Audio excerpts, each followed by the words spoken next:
Hi there, it's Martin here from Refurbishment Mastery. In this video, I'm going to explain to you the importance of understanding your project in all three dimensions.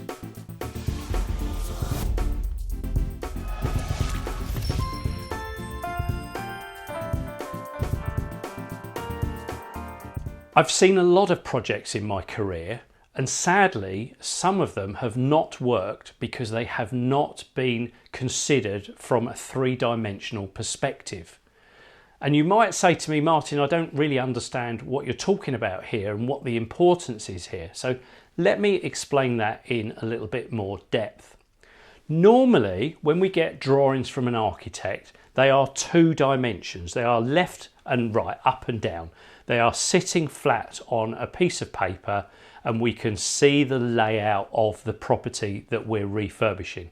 We can see where the rooms are, we can see where the walls are, we can see where the kitchen is, and we can see what the bathroom looks like. So those are two-dimensional drawings. Your architect may also give you some elevation drawings. Those are images of the outside of the property. This is what the front of the property looks like. The front elevation shows us where the windows are, where the door is, where the chimney is, what the roof looks like, and things like that. But sometimes we actually need a little bit more detail than just those front elevations and just those floor plans. What we actually need are what we would call section drawings. We need a drawing as though we'd sliced a section through the middle of the house. Let's say like a doll's house, we'd taken off the front wall and we've actually looked at what's happening inside the building. And the places where this is really, really important are around staircase areas and where the ceiling is compromised. And that's commonly up in the roof space. If you're converting rooms up in the roof space, it's really important to understand what this building will look like if we take a section through the middle. And we might take a section through the middle side to side, and we might take a section through the middle front to rear as well. I've seen projects where architects have designed some space, but when we've actually got on site, we've realised that there isn't the head height to make it work.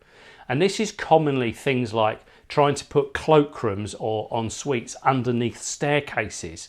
And it looks great that you can get the toilet in, but actually when you actually look at it on site, you can't use the toilet because of the slope of the staircase. The slope of the staircase is not shown on the floor plan looking down from above, so it looks like the toilet fits. It's only when you draw a section can you actually prove whether or not this works. And the same up in roof spaces.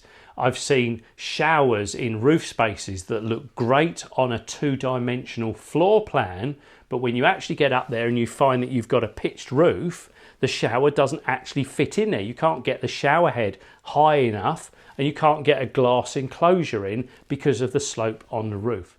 So it's in rooms like those, in areas like that, where you should be asking your architect to draw a section. And my experience is that when I look at areas like that on a two-dimensional plan and then ask architects for section drawings, in many cases, certainly over half of them I would say, the layout ends up being tweaked a little bit, because actually by considering it in three dimensions, we find out that it doesn't work. So be very careful just working off two-dimensional drawings. May not be an issue for you if you've got full height ceilings, if you're not working into the roof space, if you're not squeezing anything under the staircase, then it may not necessarily be relevant for you. But if you are working with rooms and usable space in those compromised areas, then it's really important that you ask your architect for those section drawings to just show how the ceiling heights impact on the use of those rooms. I really hope this video has been of use to you and actually helps you eliminate problems with your project down the line. Please do like and share this video. I've got plenty of other videos that will help you save money with your projects.